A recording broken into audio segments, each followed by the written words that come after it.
This episode feels like a darker time in the world of House of the Dragon.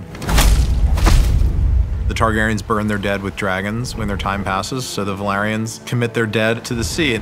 Enembar masti, ba embryot amozil.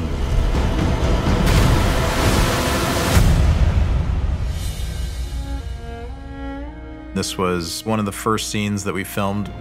It's interesting to see it at this point in the story because they didn't really know each other that well, and they do feel a bit estranged or on different pages. Everybody's here in this alien place at a funeral, and nobody really knows how to feel or act, and it works really well for the episode because it does just set everybody apart in a way. It's a very long scene. I think there's about 5 different kind of little stories happening in a set of about 40, 50 people. They haven't seen each other since he banished him again for robbing his daughter's innocence and saying horrible things to him. But Viserys has gone through some stuff and his health is failing, and I think he's feeling more like he wants family around him now than he probably was when he sent Daemon away. It's time that you came home. Brother. The multitude of conversations are really about a family that has been somewhat blown apart, trying to find solace in each other, trying to a certain extent to forgive each other for all their past wrongdoings. And yet, in the center of that is Rhaenyra and Daemon. Here they are together, both having lost someone, both grieving, and the chemistry between them is as strong as before.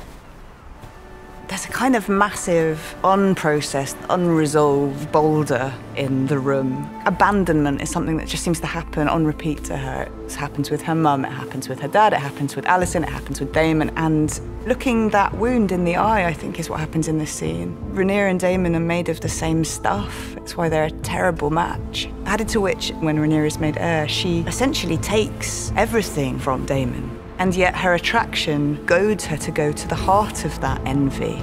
I think there's a dangerous chemistry. We really did want to dramatize the claiming of a dragon, and this little kid on the biggest dragon in the world felt like the best way to do that. He's the only kid on that side without a dragon, and he desperately wants one, and he's been picked on and bullied for not having one.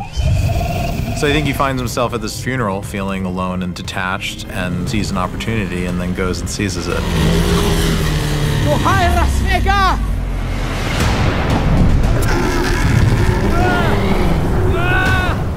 Aemon is quite an introverted, sad kid who's gone through many hardships.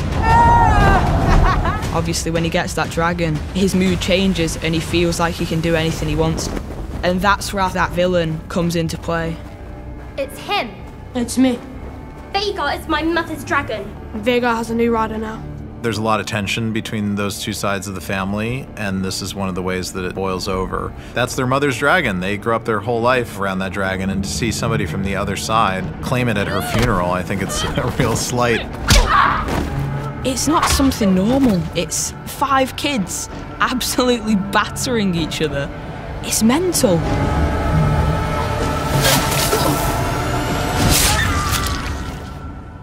It's all fun and games until somebody loses an eye. Rhaenyra comes into the Hall of Nine and suddenly there's a clarity. The greens and the blacks just solidify in a way that they hadn't done before. Who did this? He attacked me! He attacked me! Silence! He's a leaner Daemon. I always like the idea that he sort of leans. It felt like he was happy to watch them all implode. It's a strange thing because his son's had his eye taken out in a fight with his daughter's children.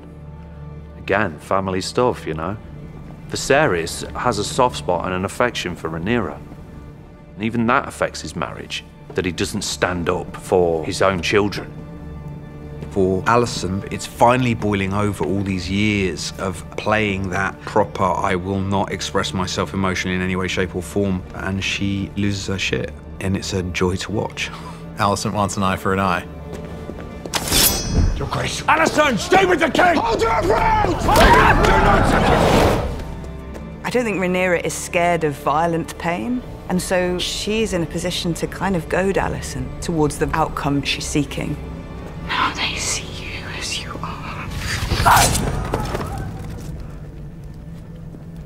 that place of abandonment is healed. Rhaenyra is found by Daemon, and it allows her to back herself and back her family and sort of walk straight at the accusations as opposed to trying to shield from them.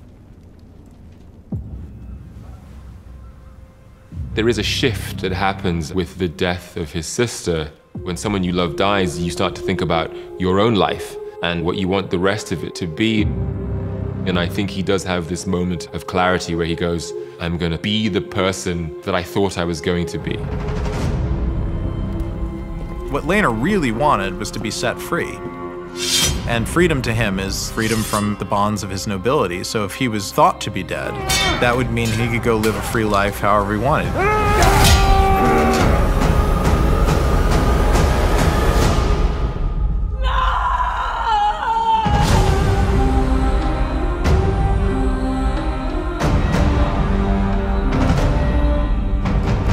Rhaenyra and Daemon bond together and make a marriage pact. It's Targaryen with Targaryen, and the old way is, marrying within the bloodline to keep it pure.